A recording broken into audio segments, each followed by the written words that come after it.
अस्सलाम वालेकुम, welcome to my channel. कैसे हैं आप सब? उम्मीद है कि आप सब खैरियत से होंगे और अपनी अपनी गार्डनिंग में बहुत ही अच्छी तरह से मगन होंगे।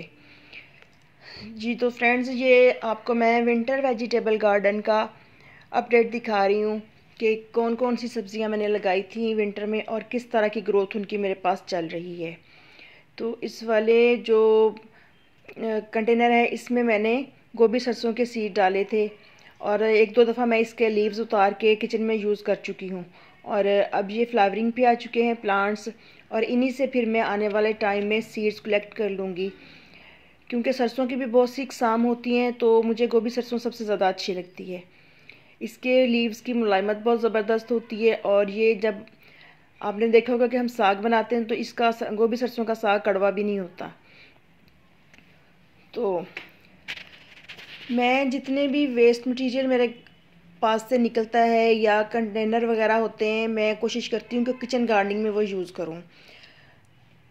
तो इस वाले क्रेट के अंदर मैंने लेमन ग्रास का प्लांट लगाया हुआ है। लेमन ग्रास को आप बहुत आसानी से प्रोपोगेट कर सकते हैं। अगर ये प्लांट आपके पास एक दफ़ा आ गया तो ये प्लांट अपने बहुत से बेबी प्लांट्स बनाता है। उनको अलग कर कर के आप छोटे बड़े किसी भी पॉट्स में लगा के तो अपने लेमन ग्रास को इंक्रीज़ कर सकते हैं और सारा साल इसको यूज़ करें। बहुत ज़्यादा इसके हेल्थ बेनिफिट्स होते हैं। इसका कहवा बना के पिएं। आप इसको बाकी खानों में यूज़ कर सकते हैं। अब तो राइस में भी यूज़ होता है ये, और सूप वगैरह में यूज़ होता है।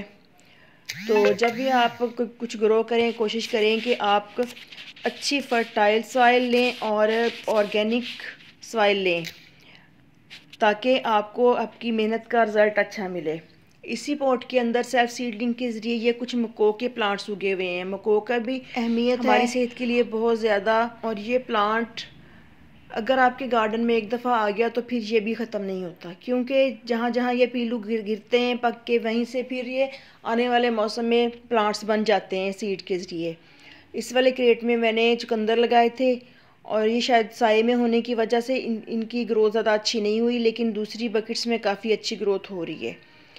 और ये कुछ मूलियाँ लगी हुई हैं, और कुछ का साइज़ तो ठीक काफ़ी छोटा है, लेकिन कुछ का काफ़ी अच्छा हो गया था। क्योंकि जो जैसा भी होता है मैं वही आपके साथ शेयर कर देती हूँ।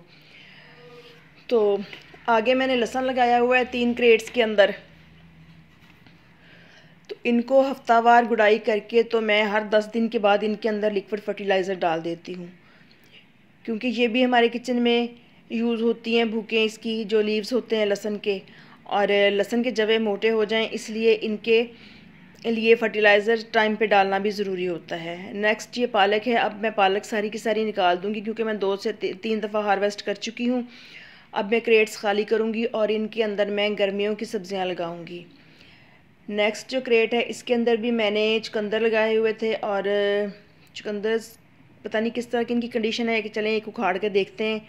तो ये देखें, बिल्कुल ऑर्गेनिक और ज़बरदस्त सा साफ़ सुथरे पानी से बना हुआ चुकंदर हार्वेस्ट कर लेंगे हम।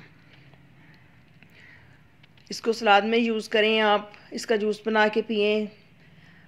और इधर भी इन पॉट्स के अंदर मैंने धनिया लगाया हुआ था, जो मैं कई वीडियोस में आपके साथ शेयर कर चुकी हूँ। 2-3 दफ़ा हार्वेस्ट करने के बाद अब देखिए इस पर फ्लावर्स आना शुरू हो गए हैं और इस पर बीज बनना भी शुरू हो गए हैं।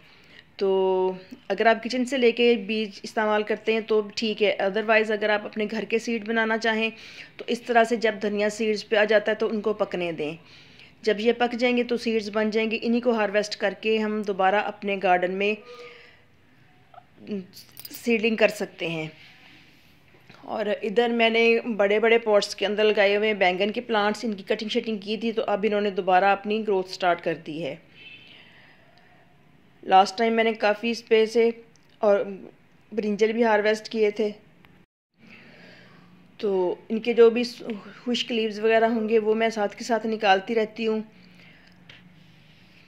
तो बहुत ही खूबसूरत फूल हैं धनिए के भी। अगर आपको फूलों का शौक़ है तो भी आप धनिया लगा सकते हैं। इसके फूल भी बहुत ही खूबसूरत होते हैं। और धनिया ऐसी चीज़ है जो कि आप थोड़े थोड़े दिनों के बाद लगाते जाएं तो आपको बैचेस में हार्वेस्टिंग मिलती रहेगी।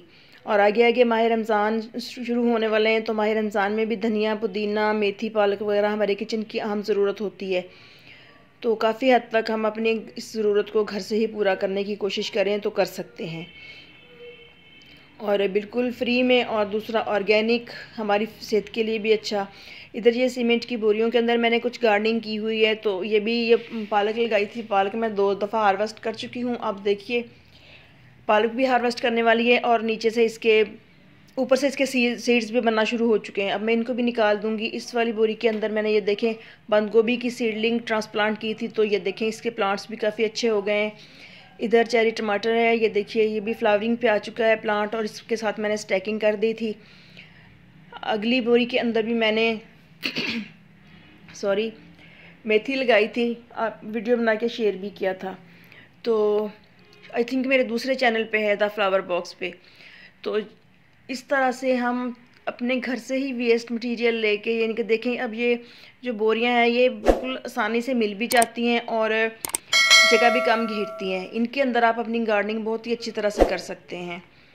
इस वाली बोरी के अंदर भी मैंने मिट्टी डाल के, तो देखिए धनिया लगाया था, पानी में भिगो के रख दिया था, तो तीसरे दिन मैंने इसको लगा दिया था। ऐसे पानी समेत ही मैंने डाल के ऊपर हल्की हल्की सी मिट्टी डाल दी थी। तो ये देखिए माशाल्लाह कितना अच्छा रिज़ल्ट है। और आगे फिर मैंने इसी तरीके से मेथी लगाई हुई है, और इधर भी क्रेट के अंदर मैंने बंद गोभी की 2 सीडलिंग ट्रांसप्लांट की थी जो कि फूल बन चुके हैं। और ये बहुत ही खूबसूरत क्यूट से रोज़ेज़। आप सबको गुड मॉर्निंग कह रहे हैं, सुबह सुबह का टाइम है, और काफ़ी अच्छी बहार बनी हुई है, गार्डन में ग्रीनरी बनी हुई है। तो जो भी स्पेंट फ्लावर्स हों उनको आप कट करते जाएं साथ के साथ। नेक्स्ट फिर हम आते हैं, ये देखें ये भी ऐसे ही मैंने कुछ मूलियाँ लगा रखी हैं और कुछ धनिया लगा हुआ है। धनिया मैंने काफ़ी सारी जगहों पे लगा रखा है ताकि टाइम टू टाइम जब जब ज़रूरत पड़े तो मैं इनको इस्तेमाल कर सकूं निकाल के। और साथ ही मैंने कुछ फ्लावरिंग प्लांट्स भी लगा रखे हैं जो कि फ्लावरिंग तक आ चुके हैं। इस साइड पे इन पॉट्स के अंदर मैंने पुदीना ग्रो किया हुआ है। और ये देखें अब सर्दी का ज़ोर ख़त्म हुआ है तो जो पुदीना है उसने अपनी ग्रोथ स्टार्ट की है और ग्रीन होना शुरू हो चुका है।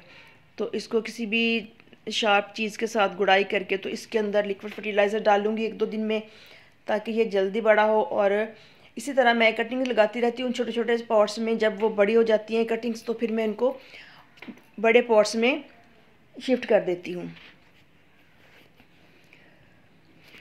इधर ये सलाद पत्ता है और इस साइड पे मेरे चेरी टमाटर के प्लांट्स लगे हुए हैं। प्लांट्स काफ़ी अच्छे घने और बुशी हो गए हैं और हर 15 दिन के बाद मैं इन पॉट्स की भी गुड़ाई कर देती हूँ और इनके अंदर लिक्विड फर्टिलाइज़र डालती हूँ। अभी तक मैंने इनको और कोई भी फर्टिलाइज़र नहीं दिया।